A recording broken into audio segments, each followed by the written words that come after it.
Okay, good morning. Rolling right along here.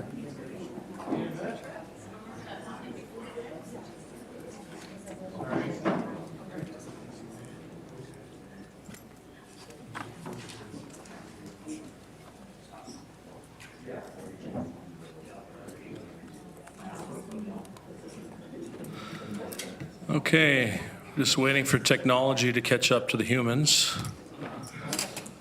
I think we're there. Okay, we'll call it to order. Any declarations of pecuniary interest? Seeing none, thank you very much. Delegations, no delegations. Presentations, none. Consent agenda. There's a couple items there in the consent agenda. Can we have a mover and seconder? Councillor Erb, Councillor Kiefer. All those in favor? That's carried. So no questions on the consent agenda? All right. Regular agenda, development charge exemption, Mr. Dyer, funding strategy. Yes, thank you, Mr. Chair. So, as a follow-up to the approval of the new development charges bylaw back in June, we indicated at that point that we'd be coming back to committee in this fall with respect to a funding strategy regarding the various exemptions and discounts that are provided through the development charges bylaw.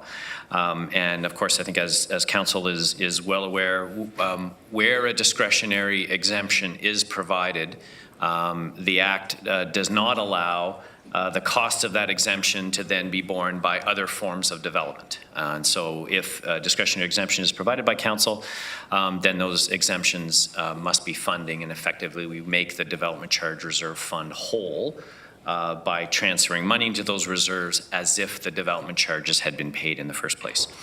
What we've done over the last couple of months is look at the overall set of exemptions and discounts that exist, and looked to come up with a strategy to get I would say the necessary or the sufficient budget provisions in place in order to fund those exemptions. And the exemptions come in 5 different forms, which are, as set out in the report, the expired development charge exemptions. So this relates to downtown core exemptions that expired on February 28th of this year in Kitchener, Cambridge, and Waterloo. We had previously reported on those. They're in the area of $40 million. They're being funded over a 10-year period. And we were phasing in the cost of that exemption over a 3-year period, and 2020 would be the third year of that 3-year strategy. In addition, there are downtown core exemptions in the 3 downtown areas in Cambridge over the 5-year term of the bylaw. We have exemptions relating to brownfield sites, and you'll recall the conversation we had about the Brownfield Financial Incentive Program, which is partly a DC incentive and partly a tax increment grant. We also have a 60% industrial discount and a 50% discount for certain office development that meets certain size criteria within the urban growth centers. So as shown in the report, we've identified an overall funding amount needed in the area of $15 million per year. We currently have about $5 million in the budget. Overall budget, tax-supported budget, water and wastewater combined. So in order to bridge that gap, we're recommending basically a 3-year phase-in. So over 2020, 2021, and 2022, we would increase budget provisions on the property tax side, on the water and wastewater side as well, in order to have sufficient funding on an annual basis to fund those exemptions.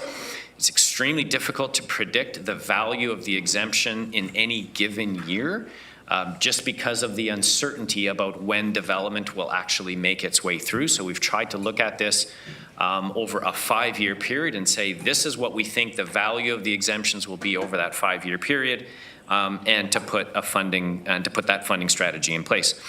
It does leave, we acknowledge it leaves the risk of a shortfall, certainly in the early years. And that's just a risk that we'll have to manage. We'll be reporting regularly through our regular periodic financial reports. But we think overall that it's a manageable risk. And so the recommendations in the report, if you'll just bear with me for 1 second while I bring it back up.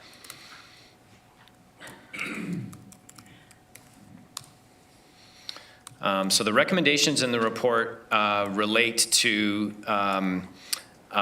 basically the approval of the funding strategy set out in the report, the inclusion of funding in the preliminary 2020 budgets for both property taxes and user rates, and then into 2021 and 2022.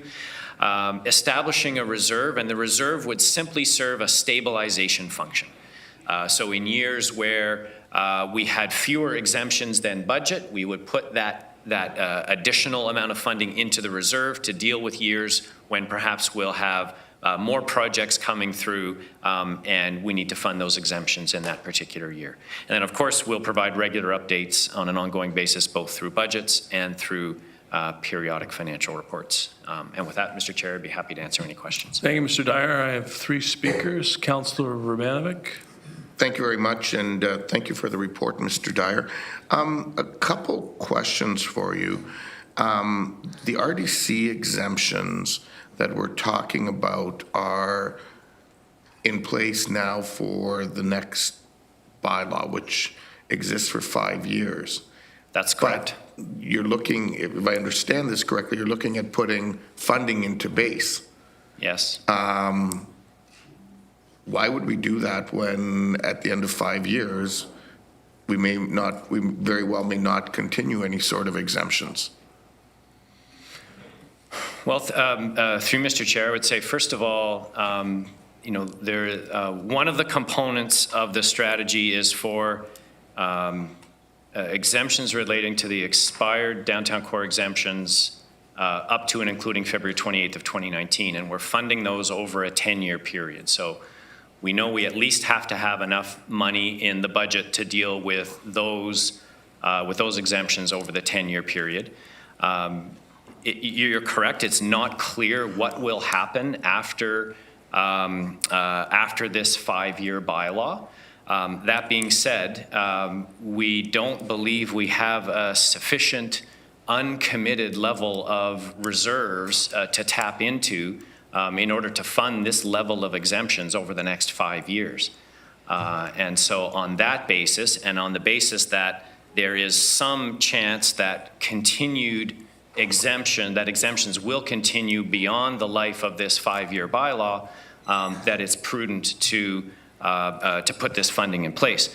If it turned out after the 5 years that there were no, so leaving aside the 10-year downtown core exemptions, if there were no further exemptions to fund after the end, at the end of 5 years, certainly there are a multitude of capital financing requirements that will be needed where that money could be redirected. But overall, we felt that this was a long enough term that putting money into the operating budget was the appropriate way to fund it. Well, but I think your point around capital is partially where I was going and where my thinking is, because why wouldn't we look at setting it aside, either adding capital to current and simply putting in a policy that would, transfer it to a reserve fund for this purpose for the next 5 years or whatever. I just become concerned that once we approve it, and who knows what a future council who's going to be around the horseshoe, people forget, and lo and behold, it just works itself into base budgets. And so I would prefer to see a mechanism that doesn't see that automatically assumed.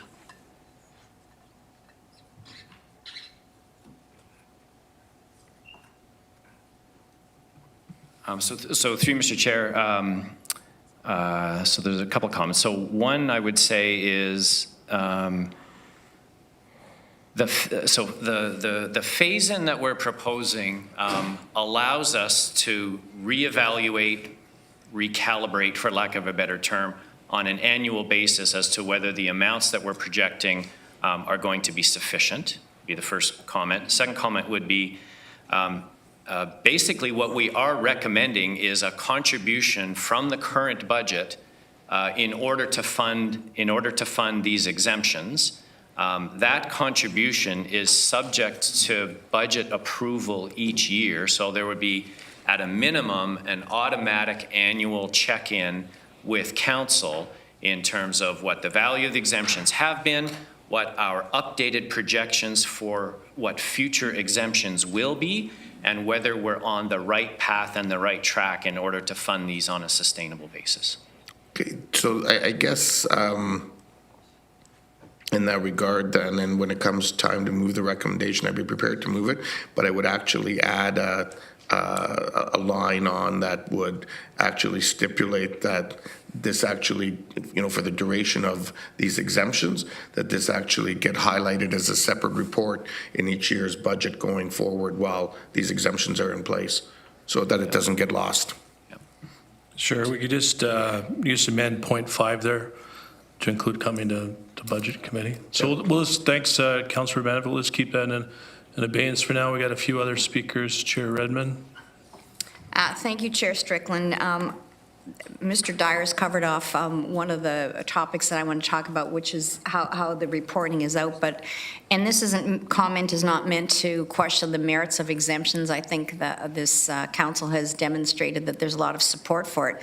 But one of the pitfalls of these exemptions is we can't predict what they will be in advance. So I think this is a prudent way to go, and a good reminder to us that there always is a cost to these exemptions. None of this is free.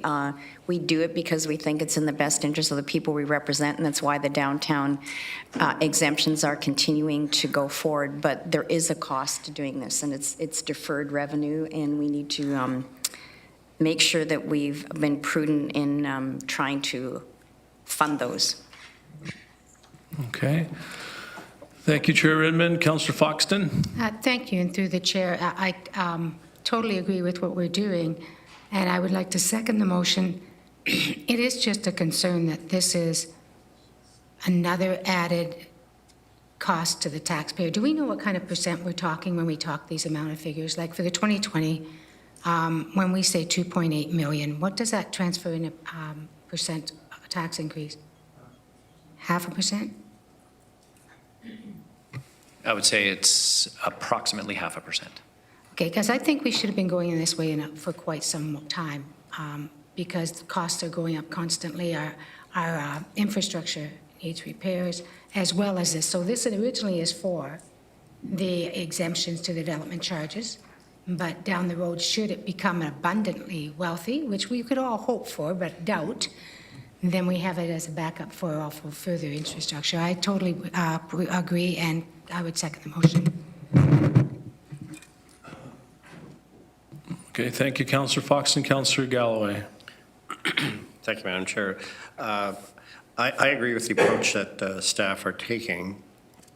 I think this is a prudent approach. I have a couple of questions, though. First of all, the split between utility and property tax, is that an exact calculation based on the split in our development charges? Yes, that's exactly what it is. So there's no way to adjust that split. I mean, it's by regulation that we have to have that split.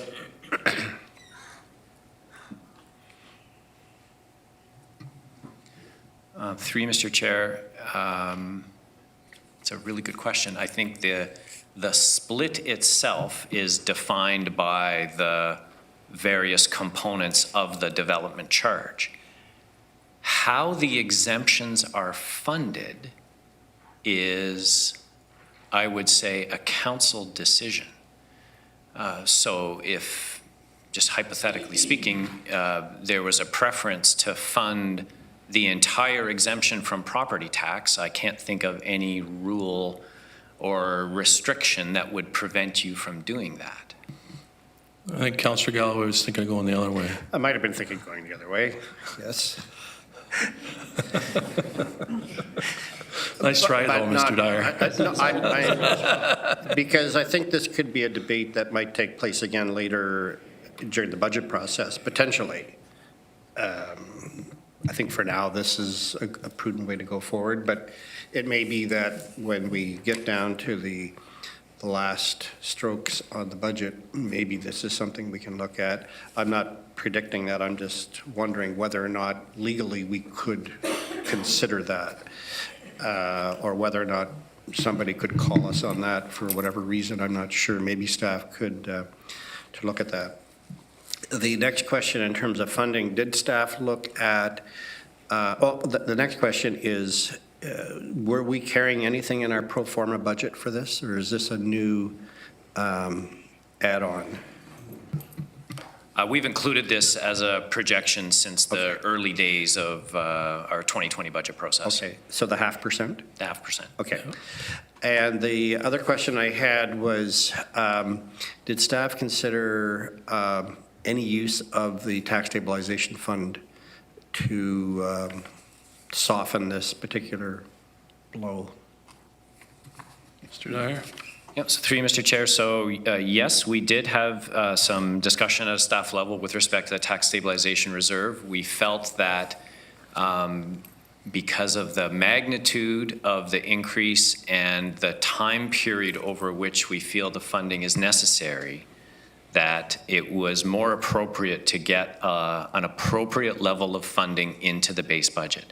Had this been, maybe a 1 or 2 year thing that we just needed to find, one maybe relatively small amount of funding in order to deal with, I think that would have made it more appropriate for the tax stabilization reserve.